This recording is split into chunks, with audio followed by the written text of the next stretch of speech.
But this week, the state's budget reveals there could be cuts in the domestic violence budget right when it's needed most. WSBT's Suzanne Spencer is following this story. And Suzanne, what does this mean for people who needed help?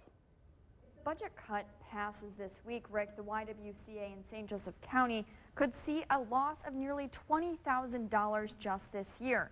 Besides Indianapolis, St. Joseph County has the most domestic violence programs in the state, meaning whether or not this cut passes is a big deal for our area. The YWCA in South Bend helps hundreds of victims of domestic violence every year, including Amanda Cool. He started punching me in the back of my head saying he was going to kill me. And I had to beg for my life. It was one of the scariest things ever. Without the staff, Amanda says she doesn't know where she'd be, but a proposed budget cut reveals shelters across the state could see a cut of $1.2 million. If we, in fact, received a 25% cut to the shelter, we would not be able to serve as many women and children, and so they would be unsafe.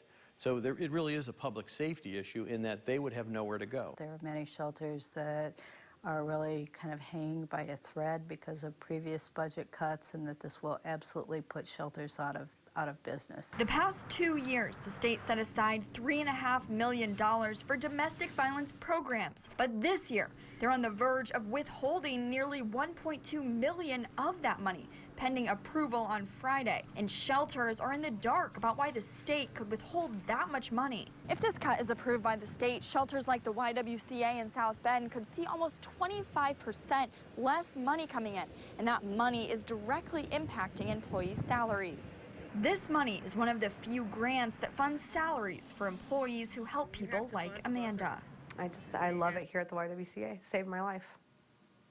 Vote on the $1.2 million cut to programming is scheduled for Friday in Indianapolis. The YWCA, along with several other organizations, are planning going down to Indy to attend that meeting. And of course, we'll stay on top of this story for you and bring you many new updates as they develop. In the studio, Suzanne Spencer, WSBT Channel 22 News. Well, Indiana's attorney